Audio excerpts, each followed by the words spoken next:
This academic literacy video takes you through writing conclusions and putting your essay together. So, what exactly should appear in your conclusion? Students often struggle with conclusions because they're not quite sure what to include in them. Hopefully this slide will give you some pointers. The conclusion should match your introduction and your mind map. So once again, everything comes back to your mind map. I can't overemphasize the importance of the mind map enough. Think of the conclusion as a mirror to your introduction. So like our introduction had 3 sections, our conclusion will also have 3 sections.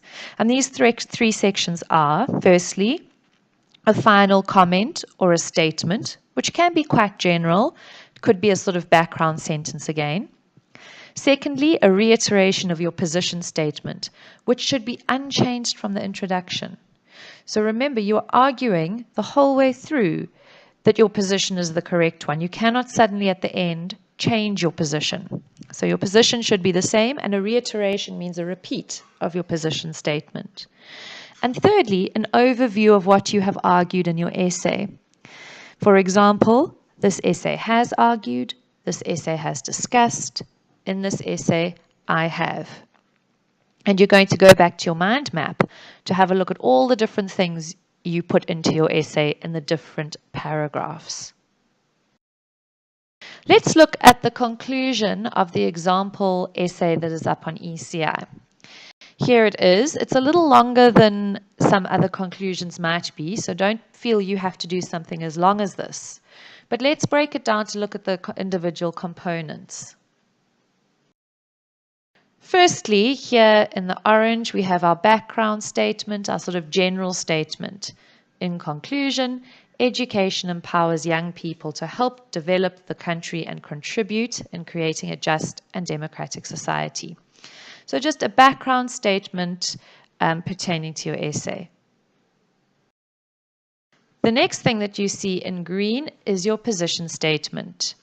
It is clear that education is essential for the success of humankind, but making tertiary education free would have a negative impact on the country's already strained economy and should thus be avoided. Now, if you go back and look at the introduction, this is almost identical to the position statement in the introduction, slightly shorter, but otherwise the content is almost identical. The third element is an outline of what was argued in the essay. This links with the points on the mind map. So we can see the student has given great detail about what she has covered in each paragraph. Yours does not have to be in so much detail. You could just restate the main points that you covered. But she's done it in a bit more detail, which is also fine. Let's go through what she said. This essay has acknowledged the importance of education by discussing its necessity, but has also shown that tertiary education should not be free. So we can see here she discussed in her first paragraph the importance of education.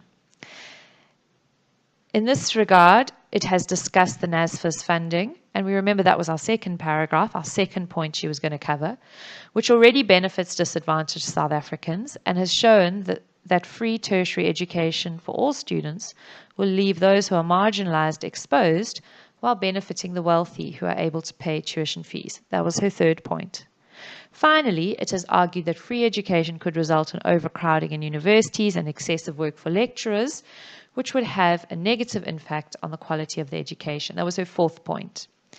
She goes on to explain this a little bit more. Because education is an important tool for creating a better society, it has to be of quality, and this quality comes from the dedication of the students and lecturers, as well as sufficient resources. She could very easily have left that out of the conclusion because she has already discussed that in the body of the essay. She now links back to this idea of money, which is pivotal or important to this discussion. Money plays a vital role in achieving these, and therefore students need to pay for their education. So once again, she kind of states for us the overarching position that she has held in this essay. And we can see that every paragraph has furthered her position, has furthered her argument, has told us as the audience or the reader why she has taken the position that she has. So if we look now at what your whole essay should look like, here is a sort of overarching theme. This is a 5-paragraph essay, 3 discussion paragraphs, an introduction and a conclusion. I would suspect that yours would probably be 4 or 5, but if you only have 3 reasons and you have enough to say about those, this would also be fine. So our introduction, again, is going to have our general statements, our topic, our thesis statement, an outline of what we're going to cover in the essay. We can see the arrow down to the conclusion, showing that the introduction and the conclusion are going to link to each other. And we can see in the conclusion we've got the restatement of the main points and thesis and some overall comments. Each of our paragraphs has got a topic sentence and supporting statements, followed by a concluding or linking statement. And you can see the arrows on the right show that each paragraph needs to feed back into the introduction. So each paragraph should further the argument and should restate or agree with the position that has been taken. Remember yourself as the lawyer. You are trying to prove the position that you have taken. So this is the way that a good assignment or essay would look. And we're looking in terms of paragraphs at meaty, big, long paragraphs. A paragraph of 3 or 4 lines is not sufficient. Your paragraph should have your topic statement, your supporting statements, and your quotes or your paraphrases to back up what you're saying. On this point, let me also mention that quotes should be no longer than 3 lines. Remember, we want to see what you have to say about this topic, not only what researchers and others have to say. So please keep your quotes to 3 lines or less than 3 lines. Of course, do not forget the reference list at the end of the essay. The reference list is not included in the word count. So we want 800 to 1,000 words for this essay. That does not include the reference list. Please make sure that everything on the reference list has a corresponding in-text reference. And every in-text reference has a corresponding full reference on the reference page. So the two need to link up with each other. Editing essays is really important. Please do not hand in the first attempt of your essay. You need to read through it multiple times. Ask friends, colleagues, family members, other people doing this course to read your essay as well. Ask them to criticize it and to give you comments. If you have no one else who can read your essay, then you need to be very critical of your essay yourself. As you read it, you need to think about the structure, the organization, the grammar, the expression, the referencing. There are multiple things that this essay is testing, and you need to bear all of those in mind as you are reading through your essay. Some points to ponder.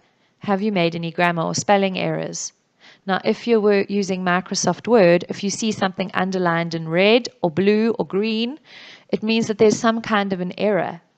If you right-click on that sentence or that word, it should give you ideas about how to correct it. These ideas are not always the correct answer either, so you might need to rephrase what you're saying. Does the order of your paragraphs make sense? Should you move or adjust any paragraphs? Is there a logical flow to the way your paragraphs have been put into your essay? Does each paragraph contain sufficient proof in the form of references and quotes? Remember, these are your biggest item that's going to persuade your reader that you're correct is by showing that other people have conducted research on this area and have proven what you believe or think. So you really want to substantiate what you say with references and quotes. Are all quotes and paraphrases correctly referenced in both an in-text reference and on the reference page? So do you have in-text references where you've indicated the surname, the year, and the page number? Do you have corresponding references on the reference page?